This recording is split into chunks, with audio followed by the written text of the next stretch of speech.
The 3rd of May, 1791. A day like any other, except it wasn't a day like any other in Poland, because here, in the building behind me, the Royal Castle in Poland, the great Sejm of the Polish-Lithuanian Commonwealth did something incredible. It adopted a new constitution.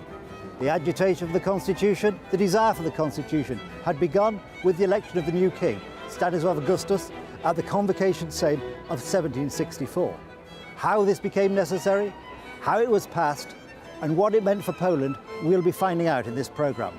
I'm Nicholas Richardson, and this is Poland Daily History.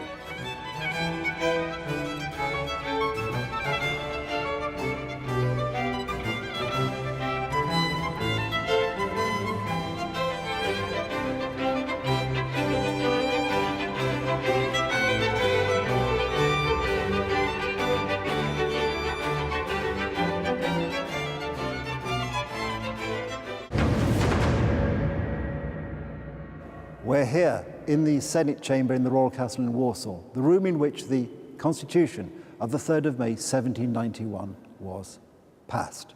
We've heard already some of the background leading to the new Constitution, but a key moment was the election of the King, Stanislaw Augustus Poniatowski, in 1764. Anna, who was Stanislaw Poniatowski and why did he become king? Stanislaw Poniatowski did not come from one of the head Polish noble families, the magnates, at least from his father's side. But it was the mother who came from a very powerful family known as the Czartoryski, who formed a political movement extremely powerful in Poland, which is known as the Familia, the family. So with their support, probably at the beginning, they were not planning for him to become the king. But they wanted him to become a diplomat. So as part of his training, he was sent to different courts across Europe. He visited England, he visited France, and many other countries. And this is where he got somehow infected with the new way that was coming to Europe, enlightenment. Right, so he was, and yes, I think that's right, he was very influenced, I think, by Enlightenment values, which probably encouraged him to think that maybe as king, he might do something about Poland's he looked at the difficult country, state. and he noticed that it still is deeply indulged in the feudal system where you have a ruling caste and then you have serfs who have no rights. This was completely against what was going on in other Western European countries. Also, the changes in France were upcoming, so he was very sensitive to all of that.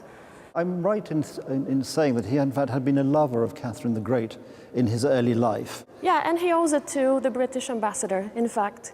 Yes, Sir George Williams became British ambassador to the Russian court in St. Petersburg. And he went there in the early 1750s. Poniatowski became his assistant, or rather secretary, thanks to the help of the family that the ambassador was supporting. And there he was introduced to the German Duchess at the time, Sophie von Albrecht-Herbst. They somehow got to like each other to this extent that they had at least one legitimate child together.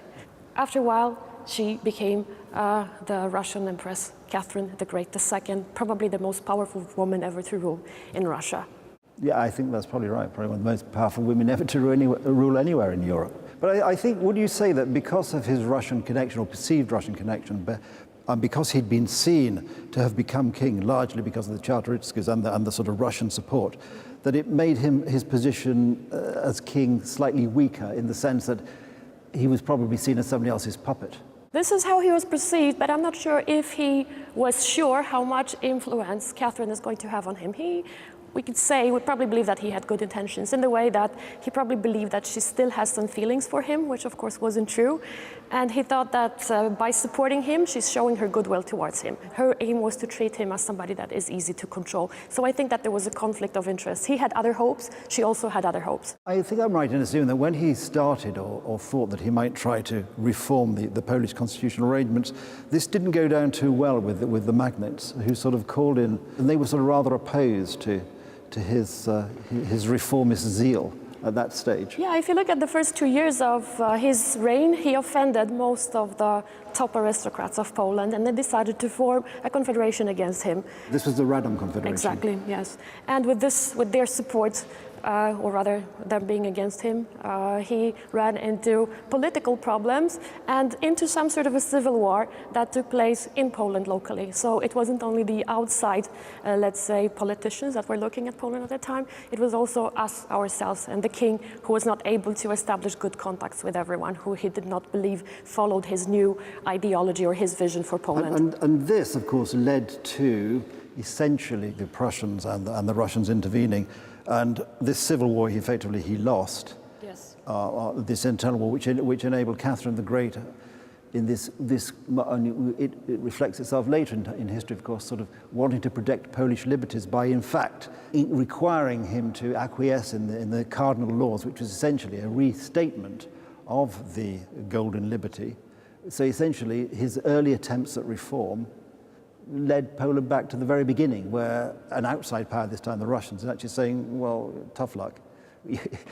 We're going to impose or reimpose or restate the golden liberties of the same things, and you're back where you started. I mean, is that a very Yeah, exactly. fair And if you were looking at Poland as one of our neighbors, whether it was Prussia or Russia, you would see that the system that functioned in Poland was much easier to control than to have a king who is looking forward to reform the country. The last thing you wanted, if you were Prussian or Russian, or maybe even Austrian to a certain extent, was a powerful, well-organized Poland on your border, because chaos is great if you're not the country that's suffering from chaos. Besides, the Librum Veto is something that you can buy. You just have to pull the right strings, pay the right money. So that was really a very disappointing start to. But I think there was worse to come, wasn't there? With some folk, of course, say folk, obviously nobles, didn't really like the fact that the king had acquiesced in Russian involvement and formed the Bar Confederation to try and fight back. But that didn't end very happily either, did it? No, of course, and especially that they got support from the Empress of Russia, and this, of course, never leads to anything positive. And the king was forced to do whatever they wanted him to do. And then the defeat of the Bar Confederation set in train events which led to the first partition of Poland. Yes, and this was something that probably they were not really aware of how strong this change is going to be. We lost a big part of the country. About 200,000 square kilometers, something like that? Exactly, and about 4.5 million people who live there. Yes, the country altogether before the partitions was about 11 million. So 4.5 million is definitely losing a lot of territory. So from the king's point of view, it's actually been a pretty bad first 8 years, seen as some sort of Russian supporter. And not obviously necessarily his own fault, but managed to lose a third of the country in the process. If you look at all these, let's say, historical events, some people look at them from different perspectives. Others say that he shouldn't have done anything.